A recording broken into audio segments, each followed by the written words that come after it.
misalnya udah pemula itu kita arahkan rehab, bisa kita bilang seperti itu. Ini nggak bisa kita bilang rehab karena memang dia menjual ya. Jadi seperti inilah bisa permasalahan narkoba ini bisa teratasi.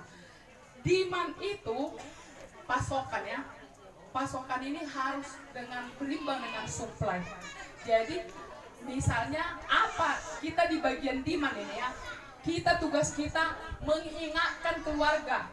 Kalau kita ingatkan ini tidak mungkin akan bertambah. Ingatkan keluarga, ingatkan lingkungan. Kalau misalnya masih sehat, kasih tahu, nggak mesti harus terlambat seperti ini mengasih tahu bahaya narkoba. Face to face antara ibu dan anak, antara adakan komunikasi di rumah selalu. Karena sibuknya kadang-kadang orang tua ini nggak sempat lagi mengingatkan anaknya, dianggap anaknya itu bimbel padahal udah pembohong. Saya bimbel mak, padahal bohong. Ini yang perlu komunikasi kita dengan guru. Nah ini perlu saya kasih tahu. Kita lakukan kemarin ada sekolah SMP ya, yang kita kemarin SMP SMA ya, SMA kita tes urin, ada yang positif. Kita tes urin lagi ASN, ada yang positif. Nah ini jadi gak usah kita mengurus itu, kita urusin aja.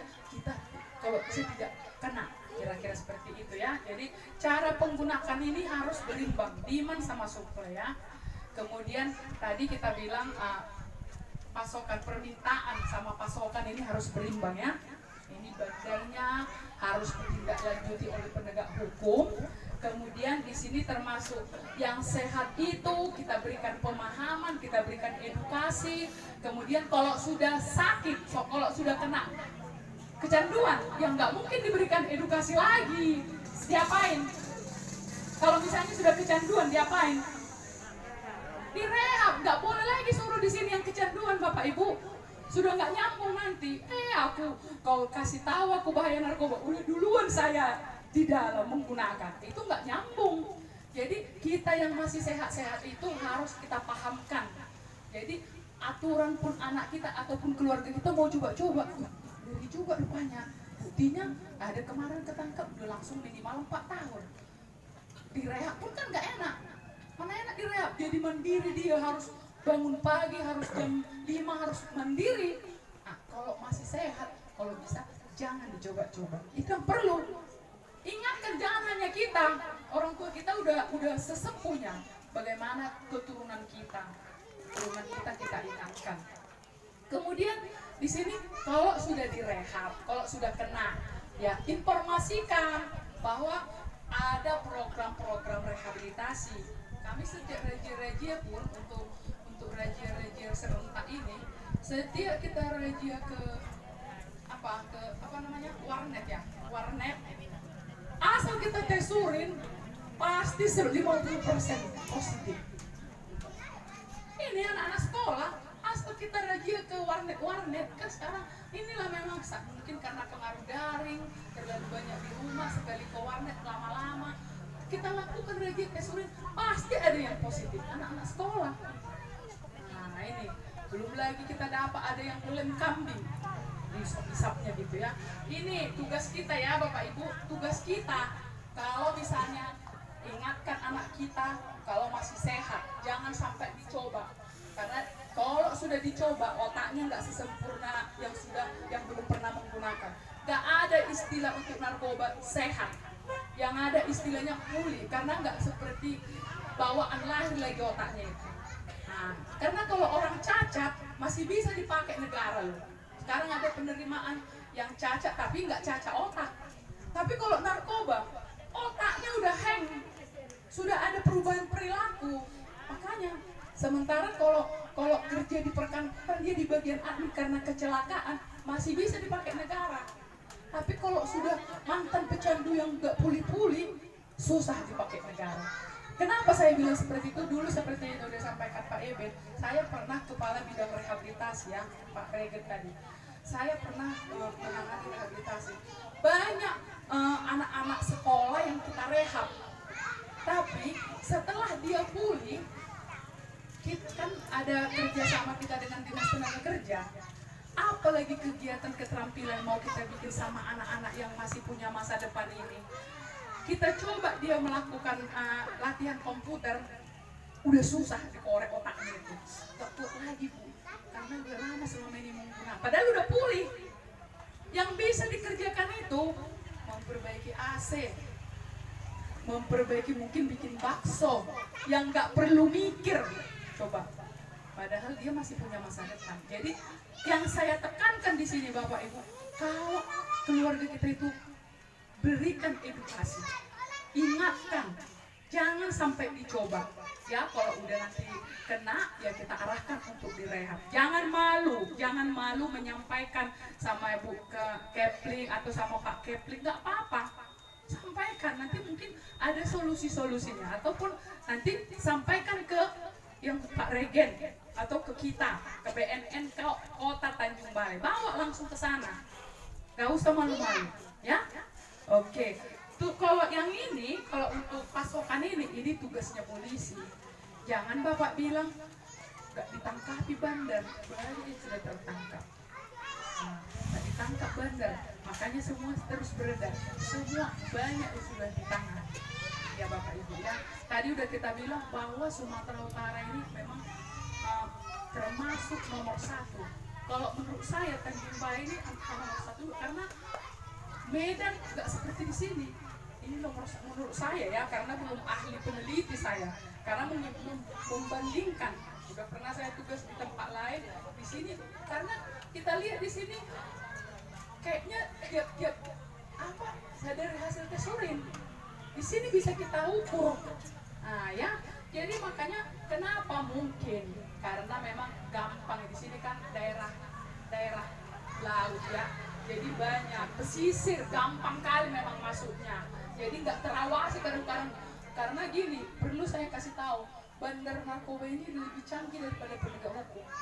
Di situ lalai penegak hukum itu, tengah malam lah dia masuk. Mungkin melalui barang-barang bekas, ya. Kalau 1 gram udah berapa itu? Dari situ, yang pertama masuk kan Tanjung Balai ini, ya. Ini pasti duluan dijualin di sini. Yang pertama menggunakan kalau sempat tertangkap. Tapi kalau 10 kasus mungkin cuma 1 yang tertangkap. Jadi langkah kita, janganlah ajarkan kepada keluarga kita, edukasi keluarga kita, jangan dicoba-coba. Itu aja. Kalau dia sudah paham itu, mau di depan matanya pun kita anggap itu haram, pasti nggak beli.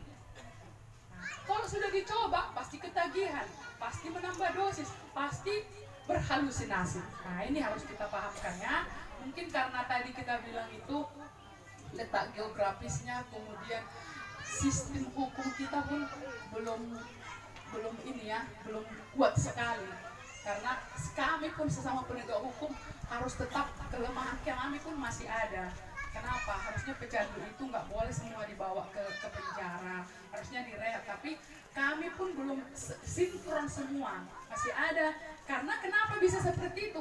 Di undang-undang mungkin disampaikan sama Pak Eben ya, Undang-Undang 35 ini belum kuat. Ada pasal yang mengatur harus menyimpan, memiliki, masuk pidana. Ada pasal lain mengatur pecandu wajib direhabilitasi. Ini jadi dilema buat kita semua. Harus direhabilitasi. Akhirnya kita berikan sepemahaman sama kami penyidik. Jangan semua masuk penjara. Kasus-kasus di lapas ini semua 80% tentang narkotika. Makanya waktu kita lihat di lapas kita ini, bergabung pengguna narkoba dengan bandar. Perempuan pun ada bandar di situ. Bergabung. Saya khawatir yang pengguna ibu rumah tangga nih keluar ini bisa jadi bandar. Berguru dengan bandar yang ada di dalam. 3 tahun loh. Bersama terus. Makan bersama, ini bersama. Apalagi kita tahu banyak kan peredaran dari lapas. Ini. Jadi saya tetap ingatkan keluarga kita. Jangan sampai seperti itu. Itu harapan saya ya. Kemudian di sini udah mungkin tadi rankingnya udah Sumatera Utara udah bisa kita lihat di sini ya. Jadi Jakarta ranking 3 loh. Padahal penduduk Jakarta lebih banyak. Dari dulu kan kopi ranking 1 di Jakarta. Padahal di sini kok bisa narkoba ranking 1 di Sumatera Utara. DKI ranking 3. Maunya kita ranking 1, istilahnya masyarakat terdisiplin, baru anak-anak sekolah yang punya berprestasi. Ini yang kita harapkan ya. Tapi ya kenyataan seperti itu. Tapi ini tugas kita semua loh. Nah, kalau nggak kita semua, makanya kita bilang jangan 100% diharapkan ke pemerintah. Iya, benar. Nah ya, ini kita lihat. Sementara di sini ada Pak Jokowi selalu bilang, sekarang penerimaan, kan ada penerimaan pegawai, penerimaan murni nggak Bapak Ibu? Murni, bangga sekali loh kita. Tapi kalau sudah anak kita kena narkoba, tadi udah kita bilang udah lemot otaknya itu kalau sempat dicoba narkoba ini. Sementara sekarang mau jadi pegawai negeri, mau kemana-mana harus cerdas, intelektual. Kenapa nggak boleh lagi ada uang saya 500 juta? Nggak bisa itu karena udah CAT, komputerisasi semua. Ya bangga kali loh, bangga kali kita. Anak kita pintar pasti lulus. Gak seperti dulu anak orang kaya yang bisa lulus. Ini kita hanya diajarkan jangan dicoba dulu. Kan udah kita bilang tadi, anak ini kalaupun dia dicoba udah pulih pun otaknya udah lemot. Boro-boro dia mau mikirkan rumus Einstein. Mana mungkin bisa dipikirkan itu, otaknya udah lemot. Sekalipun udah pulih. Nah, jadi kita kan di sini yang masih sehat, ingatkan anak-anak di rumah ya. Inilah visinya daripada Pak Jokowi, peningkatan kualitas manusia Indonesia. Jadi SDM yang memang harus ditingkatkan. Ini udah dilaksanakan ya. Oke. Kemudian di sini kira-kira apa sih tugas di BNNK ini? Nah, supaya tahu Pak Ibu, kita di sini melakukan ya seperti kegiatan ini, melakukan sosialisasi supaya kita paham. Kemudian melakukan ada program rehabilitasi, kemudian melatih supaya dilakukan, apalagi di Kelurahan Bersinar ini kita lakukan di sini rehabilitasi berbasis masyarakat. Jadi nggak mesti ke BNN lagi. Kalau ada anak kita kecanduan masih ringan-ringan, bisa diatasi di sini. Udah kita pilih masyarakat di sini menjadi agen pemulihan, ya. Kemudian di sini melakukan pemberantasan. Jadi ada 3 lah ya. Mencegah, memberdayakan masyarakat, kemudian melakukan rehabilitasi, kemudian melakukan pemberantasan. Kemudian kami menangkap rajia-rajia ya. Oke, mungkin kita sudah tahu tadi udah ini seperti apa narkoba gitu ya. Tadi udah Ibu kasih tahu apa sih gambar-gambar ini, perlu Ibu tahu ini. Nah, ini dia ya, kalau seperti ini coba. Nah, ini mungkin tadi udah saya apa sih narkotika itu? Sebenarnya kan narkotika itu kita bilang itu obat bius yang salah apabila disalahgunakan ya. Oke. Nah, ini perlu dilihatin kira-kira ini seperti ini sabu-sabu. Ini sabu-sabu, ini ekstasi. Nah, mana tahu nanti ada nawar-nawarkan ini makan bodrek kau katanya. Bermirip loh, berwarna-warni ya. Jadi kan anak kita yang masih remaja, yang masih labil gitu. Pengawasannya melekat. Nah, kemudian di sini ganja. Nah, ya, ini putau, ini alkohol. Kemudian ini ada pil penenang, ada namanya pil anjing, macam-macam ya. Itu jenis-jenis narkotika ya. Nah, mungkin ini kalau ganja mungkin perlu. Nah, inilah yang saya bilang tadi ada bom. Nah, ini ibu khususnya ya. Mana tahu nanti di kamar atau di lingkungan ibu ada di sampah. Perlu kita curigai anak kita. Nah, ini bomnya itu bisa di dalam gelas, bisa di dalam aqua. Jadi kalau seperti di sini pipetnya 2 masih wajar untuk diminum, tapi kalau udah di sini kalau di luar daripada bukan ditutupnya itu ya. Nah, ini ya. Kemudian ini sabu-sabu. Nah, jadi mungkin ini kalau orang yang sudah kena narkoba bisa istilahnya memang dia cantik sekali dulu, tapi kalau udah 10 tahun dia menggunakan udah seperti ini lah. Ini mungkin umur masih 30 langsung beda 10 tahun dia. Dan 40 udah seperti 60 tahun. Itulah kalau pengguna ini. Udah pakai suntik, udah pakai ini, udah macam-macam. Seperti inilah, nggak ada lagi cahaya dari inner beauty-nya sudah nggak ada. Nah ini, makanya perlu nanti Bapak Ibu lihat ini. Nah ini tadi kokain ya. Nah ini, jadi ini tadi kita bilang jenis ekstasi ya. Ini jenis ekstasi macam-macam. Ada yang kayak bintang, ada yang kayak bodrek. Perlu dilihat ya. Apalagi ibu-ibu yang ini nggak Karena kadang-kadang sibuk kita jadi mengurusin anak kita, lupa ini perlu edukasi sama ibu-ibu. Iya, jangan sampai udah kena anak nangis darah pun gak ada artinya. Itu kalau udah karena udah dilawan kita, udah gak bisa lagi tuh melawan. Awalnya baik kali anakku ini, maunya kembali seperti yang dulu. Otaknya sudah masalah. Jadi yang dilakukan itu di luar kesadarannya semua. Ya, oke, ini. Nah, ini ya, ini kalau misalnya ini yang dapat menimbulkan ketergantungan, rusak semua organ-organ gigi pun rusak. Inilah kalau udah kecanduan berat ya. Jadi mungkin ini secara apa dampak penyakit fisik. Kalau fisiknya itu mungkin kelihatan dari sini ya. Kalau fisiknya kurang tidur, lemas, yang paling parah itu psikis, otak, perilaku. Anak kita awalnya patuh kepada orang tua, sudah mulai melawan. Terakhirnya sudah mulai bawa pisau. Terakhirnya sudah mulai melakukan tindak pidana. Memang itu arahnya. Makanya kalau kita lihat, kalau kami razia misalnya, kalau waktu saya di Medan, yang geng motor itu rata-rata itu menggunakan narkoba supaya percaya dirinya tinggi. Coba, nggak segan-segan dia membunuh kan? Nggak segan-segan lagi dia melakukan kekerasan. Karena semua percaya diri, berhalusinasi tadi, ya. Nah, kemudian sosial, fisik sudah dampaknya, psikis, sosial. Mungkin kalau kita pengguna narkoba kan agak dicuekin masyarakat kan? Di masyarakat pun dia mungkin masih ada masyarakat kan, usah kita terima itu, gak dicakapin masyarakat, makin dijauhi. Ya ini makanya pada saat seperti ini udah tahu dampak-dampaknya itu Bapak Ibu, mulai pulang dari sini nanti dia lihatlah anak kita aman nggak, ada nggak perubahan perilaku, bagaimana tidurnya, dicek tempat lemari-lemarinya, ada nggak perubahan perilaku, harus ada tindakan kita, dirangkul, dipeluk. Itu caranya, apalagi kita ibu-ibu, peluk anak kita itu masih SD, SMP, SMA, itu harus dipeluk.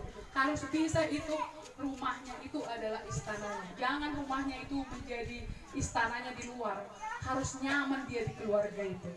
Itu kelihatan anak itu. Kalau sudah nggak nyaman di rumah, berarti perlu dipertanyakan. Jadi mungkin ini yang perlu saya sampaikan. Mudah-mudahan penyampaian saya ini dipahami. Paham nggak Bapak Ibu? Mungkin lebih dalamnya nanti kita akan banyak tanya jawab. Gak usah malu-malu bertanya ya. Terima kasih dan selamat sore. Baik, terima kasih. Kita berikan aplaus kepada Ibu Kepala BNN yang telah memaparkan sedikit terkait sosialisasi Perda dan juga program pencegahan P4GN. Jadi untuk itu saya rasa untuk sesi selanjutnya, sebelum nanti sampai kepada Ibu Lurah, sebelumnya kami sampaikan selamat datang kepada Ibu Lurah Sejambi. Kita lanjutkan dengan sesi tanya jawab.